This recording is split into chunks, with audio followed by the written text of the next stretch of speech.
The Golden State Warriors are now just one victory away from advancing to the second round of the NBA playoffs. With a 3-1 series lead over the Houston Rockets, Game 5, set for this Wednesday, could end the series. However, something far more significant than just the score has started to develop behind closed doors in San Francisco.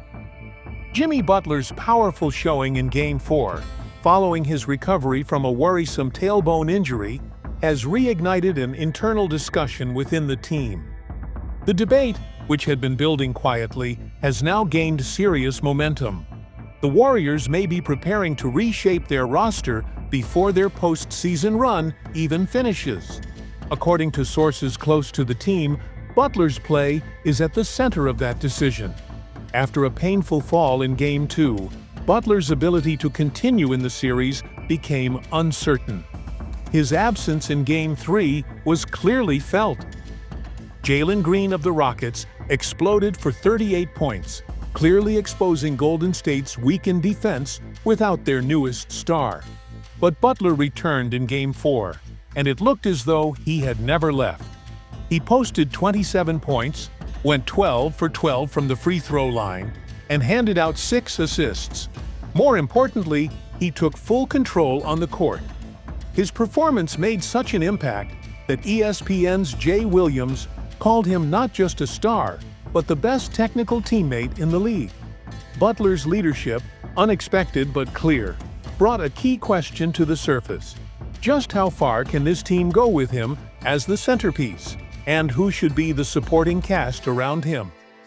With longtime players like Klay Thompson and Andrew Wiggins no longer part of the lineup, the Warriors have stepped into a new phase.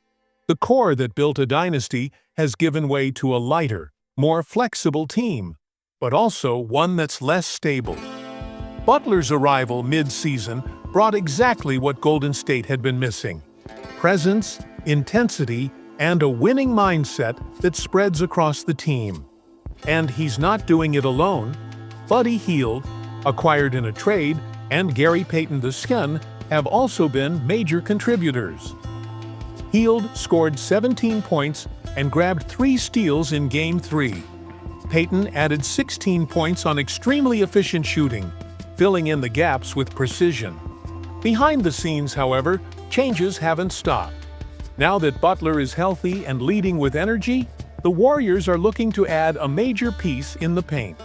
Someone who can provide defense and complement this new team identity.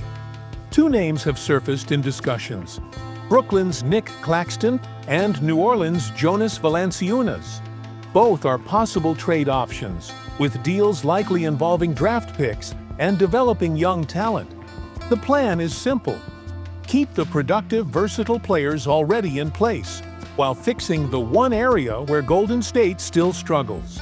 If Butler is the emotional and tactical heart of this new squad, then the next step is building a strong foundation around him. The front office sees Butler as a leader, a defensive anchor, and a motivator. His presence on the floor has already changed the way the team plays. Curry can play with less stress, the role players have more space to operate, and the overall system flows more smoothly. But what if a trade doesn't happen? The risk is clear. Without stronger interior defense, the Warriors could be overpowered by more physical teams in the next round. Teams like Denver and Minnesota control the paint, and the clock is ticking. That's why winning Game 5 and getting some extra days to rest and prepare could be essential, not just for recovery, but for trade discussions too. Golden State is not just playing to win this series. They're playing to shape their future.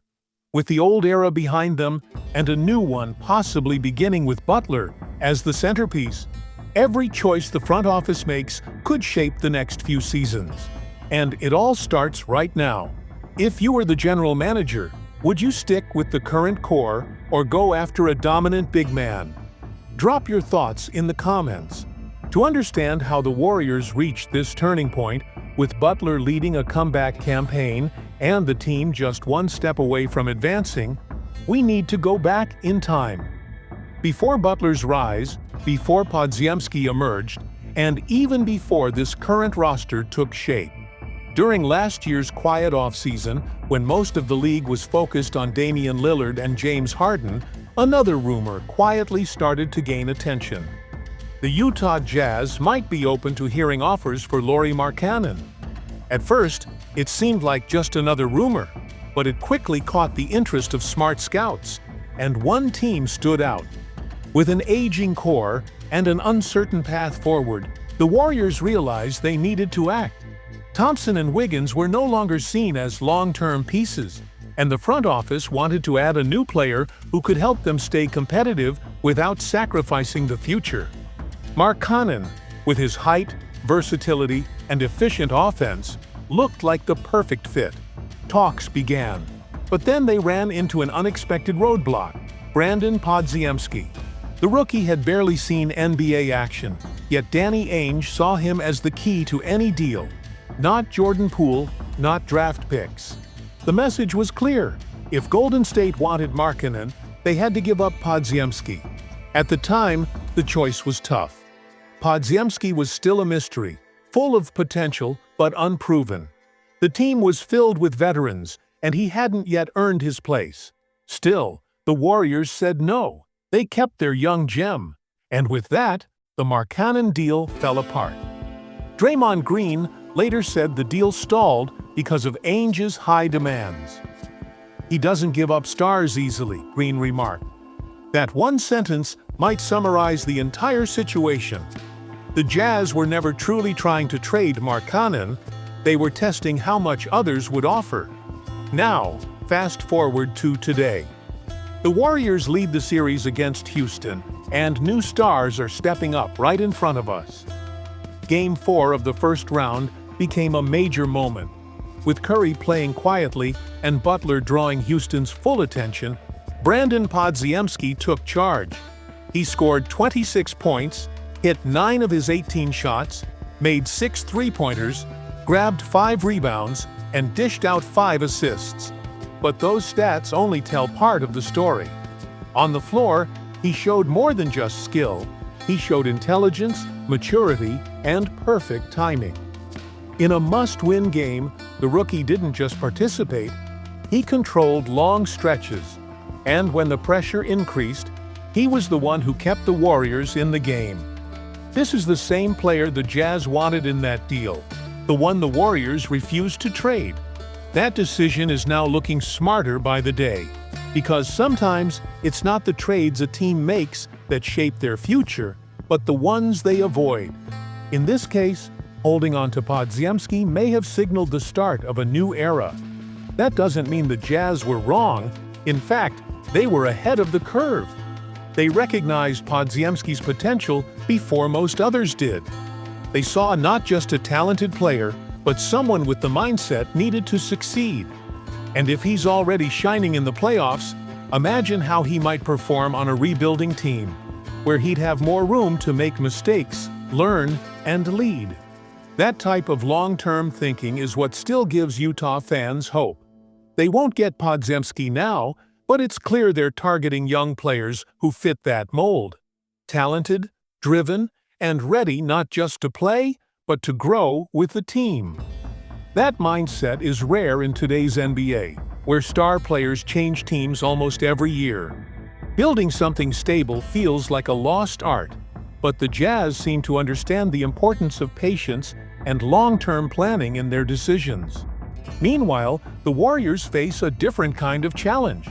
They're winning right now, but they're also thinking about what comes next. The choice to keep Podziemski may have cost them a chance to acquire Markkanen.